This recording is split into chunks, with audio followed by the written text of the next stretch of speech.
Energy Media readers, today we're going to be talking about the Yale Environmental Performance Index, which is often claimed by government ministers, by the Canadian oil and gas industry, by industry boosters, that it proves that Canadian oil and gas is the cleanest in the world. And I'm joined today by Zach Wendling, who is the principal investigator for the index from Yale University. So welcome to the interview, Zach. Hello, thank you. I'm glad to be here. Now, maybe before we get into the actual claim, maybe can you give us a little background on the Environmental Performance Index? Sure.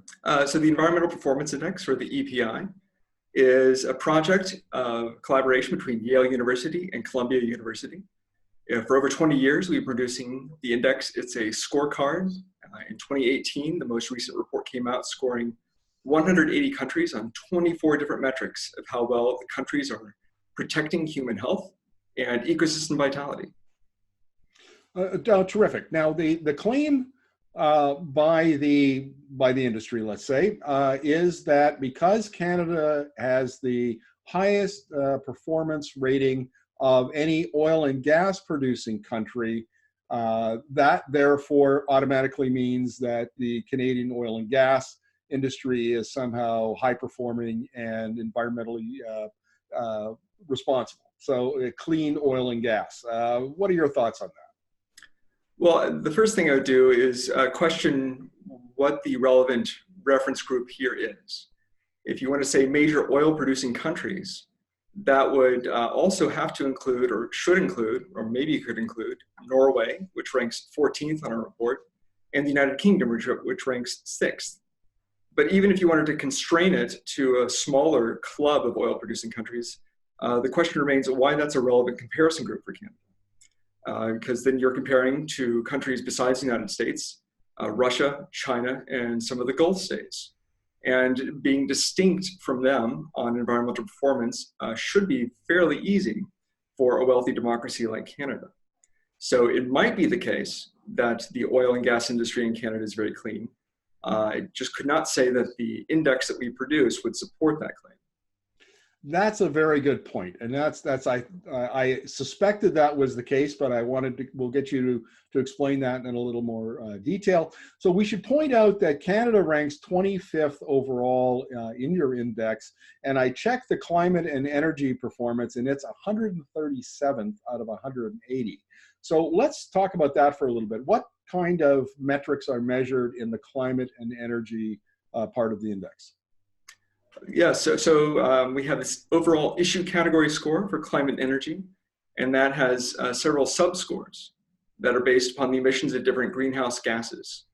We have CO2 in total, and also CO2 for the power sector, as far as methane, as well as black carbon, which is not technically a gas, but a great contributor to climate change, as well as N2O.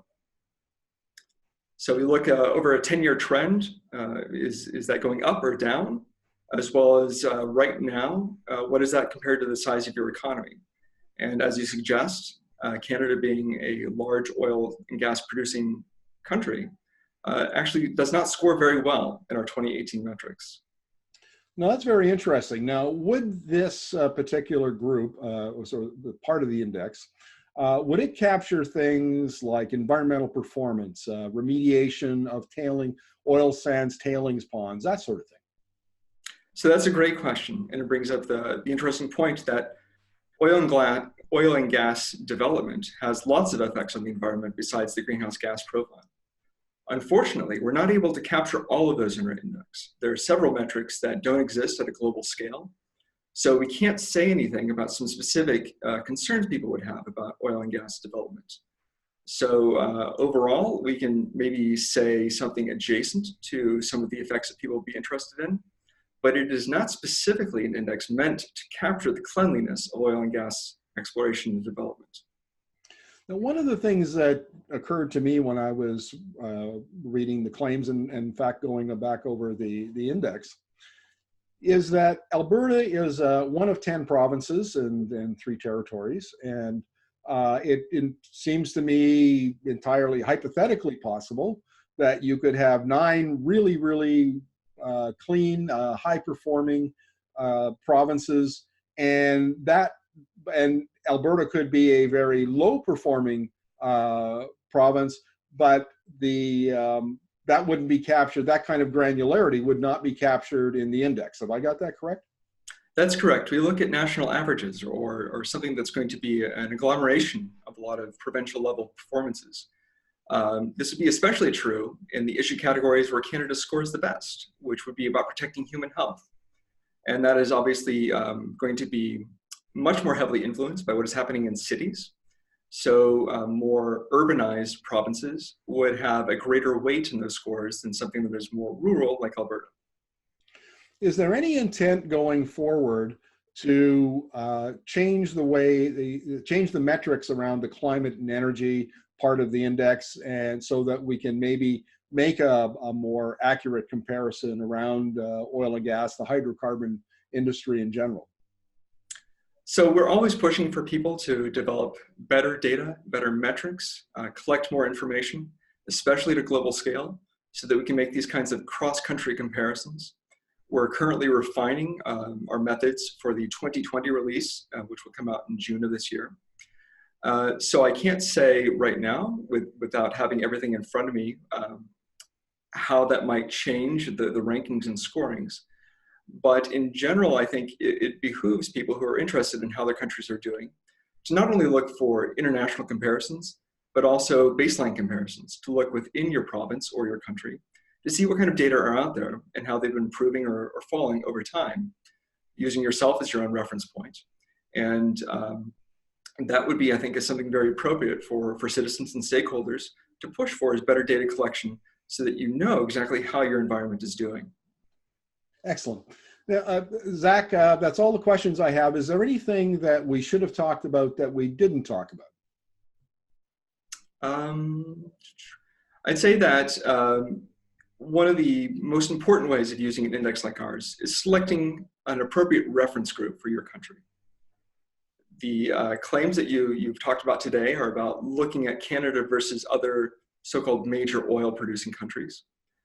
But as you noted, Canada is 25th out of the world, and the top 27 slots are wealthy democracies.